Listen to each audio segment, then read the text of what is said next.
Hi friends, welcome to my channel. This is Soundarya மகா cooking videos. இன்றைக்கி நம்ம என்ன பார்க்க போகிறோன்னா, குதிரைவாலியில் கிச்சடி எப்படி பண்ணலான்னு பார்க்கலாம். அதுக்கு தேவையானது வெங்காயம், தக்காளி, கேரட், பீன்ஸ் எல்லாம் கொஞ்சம் கொஞ்சம் எடுத்துக்கலாம். நெக்ஸ்ட் வந்து குதிரைவாலி எடுத்துகிட்டு ஒரு கிளாஸ் எடுத்திருக்கேன் நான். ஏன்னா குழந்தைங்க செய்கிறதுனால, குழந்தைக்கு கொஞ்சமாக செய்கிறதுனால ஒரு கிளாஸ் போல் எடுத்திருக்கேன். உங்களுக்கு எவ்வளோ வேணுமோ எடுத்துக்கலாம். ஒரு 4 to 5 டைம்ஸ் வாஷ் பண்ணிக்கோங்க.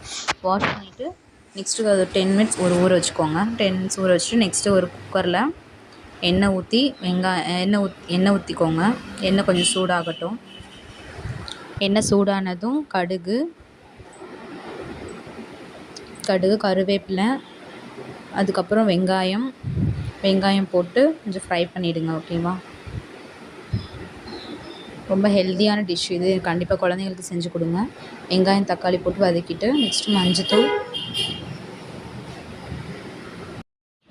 மஞ்சத்தூள் போட்டாச்சு. நெக்ஸ்ட்டு உப்பு லைட்டாக போடுங்க. இது ரெண்டுமே போதும். வேறு மிளகாத்தூள் எதுவும் வேண்டாம். ஏன்னா குழந்தைங்களுக்கு கொடுக்குறதுனால காரம் ரொம்ப சேர்க்கக்கூடாது. அதனால நான் காரம் எதுவும் சேர்க்கலை. உங்களுக்கு தேவைன்னா லைட்டாக மிளகாத்தூள் போட்டுக்கோங்க. ஆனால் இந்தளவுக்கு மிளகாத்தூள் எல்லாம் போட்டு செஞ்சாலுமே ரொம்ப எஃபெக்ட் ரொம்ப அதிகமாக அந்த மாதிரி சாப்பிடும்போது அந்தளவுக்கு கிச்சடிக்கு அந்தளவுக்கு டேஸ்ட்டாக இல்லை. அதனால தான் நாங்கள் போடுறதில்ல. அப்புறம் கேரட், பீன்ஸ் போட்டுக்கலாம்.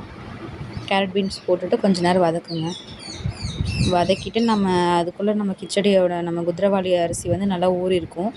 அதனால் 10 மினிட்ஸ் இல்லை சார், 1/2 அன் ஹவர் கூட ஊற வச்சுக்கலாம். சில பேருக்கு ரொம்ப நல்லா ஊறணுன்னா 1/2 அன் ஹவர் இல்லை 10 மினிட்ஸ் கூட போதும்.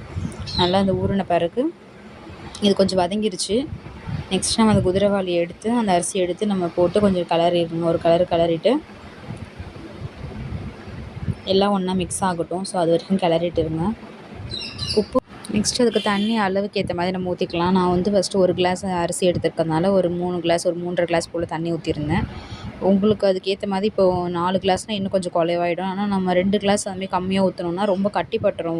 நம்ம எடுத்து உடனே சாப்பிடும்போது ரொம்ப கட்டியாக இருந்த மாதிரி இருக்கும். அதனால் நான் ஒரு 3 கிளாஸ், ஏன்னா குழந்தைங்களுக்கு கொடுக்குறதுனால நல்லா தண்ணியாக கொடுத்தா விரும்பி சாப்பிடுவாங்க. ஸோ அதனால் ஒரு 3 கிளாஸ், ஒரு 3.5 கிளாஸ் போல் தண்ணி ஊற்றிக்கோங்க. உங்கள் அளவுக்கு ஏற்ற மாதிரி ஊற்றிக்கோங்க. ஏன்னா இதெல்லாம் குதிரைவாலி இந்த அரிசிலாம் ரொம்ப இறுக்கமாக கட்டியாகிடும். கொஞ்சம் ஆறின உடனே ரொம்பவே ரஃப்பாக இருந்த மாதிரி இருக்கும். ரொம்ப கட்டியாக ஆகின மாதிரியே இருக்கும். சாப்பிட முடியாது. தண்ணியாக இருந்ததுன்னா ஓரளவு நம்ம சட்னி வச்சு சாப்பிட்டோம்னா நமக்கு டேஸ்ட்டாக இருக்கும். ஸோ அந்த அளவுக்கு ஏற்ற மாதிரி நீங்கள் போட்டுக்கோங்க. நெக்ஸ்ட்டு சால்ட்டு நான் பத்தலைனால கடைசியில் லைட்டாக போட்டிருக்கேன். போட்டு நல்லா மிக்ஸ் பண்ணிவிட்டு கொஞ்சம் கொதி விட்டோன்னே மூடி வச்சுருங்க குக்கரை. குக்கர் விசில் போட்டு மூடி வச்சாச்சு. அது கொஞ்சம் நல்லா விசில் வரட்டும். ஒரு 4 விசில், ஒரு 4 to 5 விசில் வச்சு எடுத்திருக்கேன் நான். நல்லா வெந்துருச்சு சாதம் பாருங்கள். நல்லா குழைவாக வெந்துருச்சு. இப்போ நமக்கு தேவையான குதிரைவாலி கிச்சடி ரெடி ஆகிடுச்சு. என்னோடய சேனல் உங்களுக்கு பிடிச்சிருந்தா லைக் பண்ணுங்கள், ஷேர் பண்ணுங்கள், சப்ஸ்கிரைப் பண்ண மறக்காதீங்க ஃப்ரெண்ட்ஸ். Thank you friends. தேங்க்யூ.